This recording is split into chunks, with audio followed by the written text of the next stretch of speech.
What a headshot! What a head! How's it, guys? This is Dayvy, FPL, and welcome back to the Fantasy Premier League video here on my channel. Now in this video, I'll be taking you through my very first draft for the upcoming FPL season.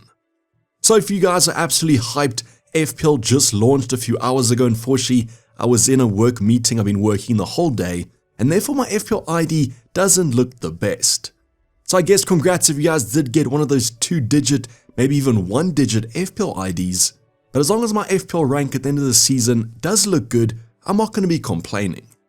Now because I was at work the entire day, this video is going to be very kind of introductory.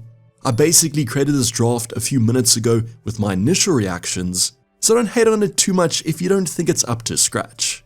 I'm just so hyped to get back in the FPL way of things with this first draft, and obviously we'll improve it over the upcoming 3 weeks. If you guys haven't got back into the swing of things, don't worry, 3 weeks is still plenty of time. If you're not quite ready yet, just like the video and then save it for a later date. But in this video, I'll be going through my first initial thoughts as well as my reaction to some of these rule changes, as this is going to be the first video of the Premier League season. Make sure that you guys subscribe for more content coming up this preseason. Those price reaction videos that you guys always do love will be returning shortly. But otherwise, sit back, relax, and let's get straight into my first draft video. Now, as mentioned earlier on, this is my first video of the FPL season, and therefore I'm going to give some quick reactions to the changes FPL has made over the past week. Now don't worry, we'll be going through these more in depth in future videos. I just want to remind you guys, and if you've been living under a rock, maybe you haven't actually seen these changes. Now there's one change I'm not going to talk about, and that is going to be a slight adjustment to the bonus points. Goalkeepers now will be getting an extra point per in the box save. There'll also be kind of 12, I think, bonus points for a goal line clearance. Now before you guys get too excited, those really only happen a few times in a Premier League season, so it's not like we can go over the best players for goal line clearances. Besides that kind of small bonus point change, there have been 4 major changes. The first one, probably the biggest one, and that's going to be defensive contribution points. Now if you guys haven't seen this, basically it's going to reward your more defensive players. You can think of a CDM or a centre back. So defensive contributions do include things like clearances, blocks, interceptions, all those good things, and kind of a way to reward more defensive players that we haven't really seen in FPL to this date. So how this is going to work is if a player does get 10 or more contributions defensively, they will be getting 2 extra points per game, but that's only capped at 2. So it's not like your player can go and get 30 defensive contributions and therefore get 6 extra points. It's a maximum of 2 points per game. Now I mentioned earlier on that CDMs and centre backs, they're kind of your main talisman in terms of defensive contributions. So as you guys will know, I love to go for a fullback. Could this actually mean the centre backs are back on the menu? I'll analyze this as I go over my best defensive options. Now the next talking point is going to be double chips. So yes, like for example a wild card, we get it in the first half and the second half of the season. The same can be said about the free triple captain and bench boost. So chips galore is going to be happening. You guys might have already been looking at that game week 1 bench boost. I'm just going to plant that seed as that might be the strategy to go for. But yes, double chips first half and second half of the season. Now the third one is going to be more assists. So this is probably the best one they've introduced. You guys know how there have been so many examples of is it an assist or not. Kind of waiting to see if Opta does grant the assist on their app. Well, it seems like FPL is going to make the assists quite easier to interpret. So overall, just a massive improvement there. Let's just hope that there's a few occurrences this season where it does come in clutch, as no one wants to not get attacking returns. Then the last change, and probably the worst one in terms of planning and strategy, is going to be the AFCON transfers. When AFCON does arrive in January, every manager gets the maximum 5 free transfers. So that's going to help you prepare if, for example, you do have a Mo Salah, some African players in your starting 11. Those 5 free transfers will allow you to take them out of your FPL teams. This is probably the worst one, as I've said, don't really like it from a planning perspective, but I guess FPL does have to appeal to the more casual managers. So these 4 changes, along with that kind of smaller bonus point change, are going to come into effect this FPL season. Let me know in the comments down below what your thoughts are on them. I think most of them are pretty kind of good changes. As mentioned though, in the future videos we'll be crunching those defensive contribution numbers quite a lot. just to showcase if it's really worth going for a centre back over a fullback. If you guys want me to go more in depth into any of these talking points, just drop it in the comments down below. Otherwise, let's go on to that first draft and who's in my starting 11. Now before we get into the actual team, just a reminder, if you guys do want to become a member of the channel and get access to those exclusive Discord channels, but don't worry, if you're not a member, the Discord is free, just certain channels are limited. Always do appreciate the support, and throughout preseason, we'll be reviewing your guys' teams. But I guess now you guys can review my first draft. Let's get into it. The first thing I want to note is on the right hand side, you guys know how good it is to have 0.0 in the bank, and that's exactly what this first draft is going to give you guys. Now my price reactions will be coming up in the future days as I do crunch what FPL pricing mistakes they did make, although this season it looks like they made it quite conservative and actually quite tough to make a good squad. With that kind of in mind, I've gone for the cheapest goalkeeper pairing. Yes, I'm starting this draft off quite excitingly with my goalkeepers. I've actually gone for Brentford's double up of Keller and then the backup goalkeeper at 4.0. Now just something that I've always done throughout the seasons is go for the cheapest 8.5 pairing that I think is pretty decent. And as a Liverpool fan, I know that Keller is a decent shot stopper. Bonus changes coming into account, more saves if they do save an in the box shot. Let's hope that Keller racks up a few of those in the opening couple game weeks. Now you guys can go for some other pairings. There have been some rumored 4.0s, the Spurs goalkeeper as well as potentially the Leeds goalkeeper. Obviously we'll be monitoring that over the preseason because an 8.0 double goalkeeper pairing might be too hard to ignore. Now with Brentford's kind of departures, their manager and some of their key players, they might not be the best squad this Premier League season, but that doesn't really matter with your 4.5. Might even be better for them as they might be getting more saves. Now let's turn things up slightly. We've gone from super cheap, let's go to the most expensive player in the game. It's a no-brainer. I haven't seen many drafts without Mo Salah. Are you guys going for the Egyptian as well? Definitely the GOAT of FPL. I've even slapped the Kamsi armband on him already because, as mentioned, definitely the best ever FPL player. Now I think an interesting strategy might be if you guys are going to kind of money ball it, maybe go without Salah. Can Wirtz actually cover Salah at 6.0 less million? Interesting debate, but definitely the GOAT captain. Now Liverpool's starting run, we're just going to have to analyze over the preseason, but don't worry, Salah's definitely nailed even with all these new signings. I just want to make sure that that attack is quite fluid and definitely clicks before putting all my eggs in one basket.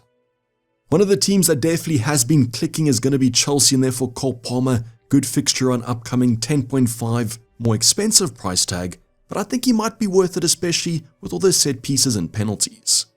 Now in the Club World Cup, Chelsea definitely looked like a very adequate squad. They might actually be getting things together, and that's why I don't mind going for Cole Palmer, definitely probably the better premium than these other selections with their fixtures.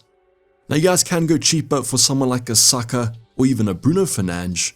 I had enough for Palmer and I do feel like he's worth it though. What this does tell you guys though is because Erling Haaland comes in at 14.0 million, I won't be going for the Norwegian striker to start off this season, and Cole Palmer's price tag basically verifies that. Now in terms of price points, our defenders this season are quite interesting. No defender over 6.0 and therefore Gabriel straight into the team. Especially with these centre back kind of defensive contributions, he could be great value for money. Just kind of a no-brainer Arsenal, they're a great defense, Gabriel on basically on the end of all set pieces, and extra points for defensive contributions, definitely going to appreciate that. So I think 6.0 might actually be a little bit cheap for him, he might be underpriced. Let's go over that in my defender review coming up in a few days time. Now another player that I do believe might actually be underpriced is going to be Florian Wirtz, the new signing for Liverpool. When do you see a 120 mil player being priced at 8.5 million? Just seems like a no-brainer that Wirtz will be playing the majority of minutes as such a creative outlet, definitely going to be on the end of some attacking returns. And I really back Liverpool to kick on this season like they did last season. They're always scoring a ton of goals.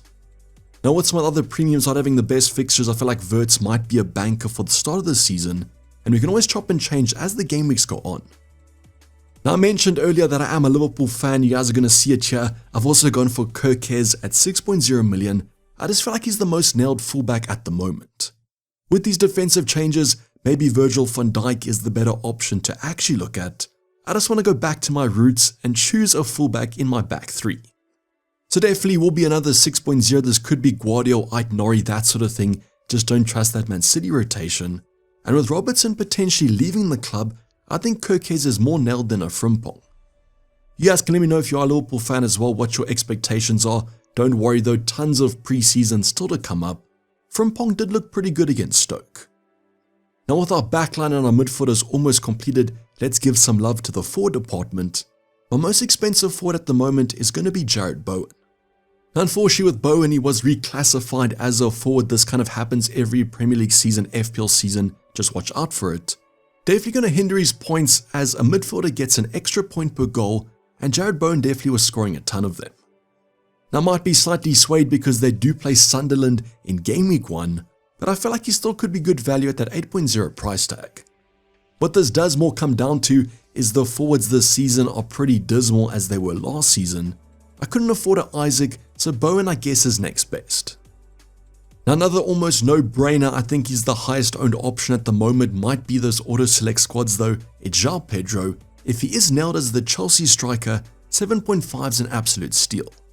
Now I'm not saying he's going to replicate the form that he showed in the Club World Cup where he was outstanding, but definitely looked like he was slotting into that Chelsea lineup quite easily. As mentioned though, all's going to depend on game time. If he can guarantee it over Jackson and Delap, just a great value pick at 7.5.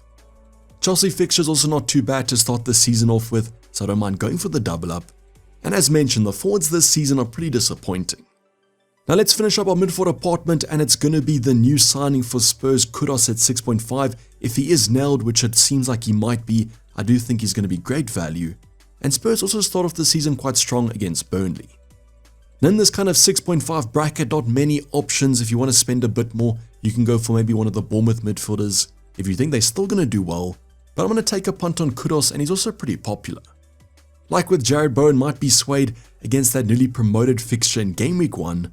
But if he is looking like he's going to start in preseason, definitely a lock in for game week 1. My last forward is actually going to be Danny Welbeck. I've seen Beto from Everton being quite popular at 5.5. I've given the extra 1.0 to get, in my opinion, a better striker. Now Brighton always quite an attacking squad. With João Pedro out the picture, Danny Welbeck should be nailed on penalties, all that good stuff. Just a great option. Let's see how it goes. I know the Brighton fixtures are a bit hit or miss to start the season with, but they're always an attacking side, similar to kind of how Spurs are. Now the last option in my starting 11 is going to be a cheap one. Unfortunately, we run out of funds here. We have to go quite cheap, and it's going to be Wan-Bissaka at 4.5. Now I know I've been raving about the centre backs, but yet again, another fullback here. Maybe it's just that Sunderland game week 1 fixture. There are a few 4.5s though that I think could provide good value. For example, on my bench, the first player is going to be Konza. Let's hope that defensive contribution change does kind of affect him. Also have my eye on those United defenders, someone like a Dalot. He could also provide good value if United do step up, which surely they do after a pretty poor last season. But Wan-Bissaka, Konza, basically going to alternate whoever has the better fixture, and that does leave a measly 8.5 for our bench. So if you guys have been playing FPL for a while, you know that there's no midfielder that's usually priced at 4.0 million, and therefore I've just gone for Ramsey from Burnley at 4.5. Now please don't think this is Jalen Ramsey from Aston Villa. He is 5.5. Ramsey from Burnley is 1.0 cheaper. As the preseason goes on, I'm pretty sure we might be getting a better 4.5 that might actually play. Esteve might actually be playing though at 4.0. He's also from Burnley as far as I know. At that price tag could be great. I think he was their player of the season last season. But don't worry too much about these kind of last bench position or bench fodder options. As the preseason goes on, we'll get more clarity on them. Just focus more on your starting 11 for the time being. Now let me know in the comments down below, how do you guys think this draft looks? Does it vary a lot to yourself? I know most seasons my subscribers have kind of a similar thinking to what I have. So let me know in the comments down below how you would improve this. Otherwise, also drop your drafts down in the comments down below. The hype is finally here. FPL is back for the 25/26 season, and I can't wait for the content coming up this preseason. But this is basically going to wrap up the video, guys. Hope you guys did enjoy it. Please don't forget to like if you didn't subscribe if you have subscribed yet. Also, shout out to the absolute legends you see on screen right now, keeping their memberships over the break period. Looking forward to all the new legend members coming up this preseason, entering game week 1. Let's hope it's an absolute banger of an FPL season. But for the time being, I'm signing off. Dayvy FPL, and I'm out. Cheers, bye.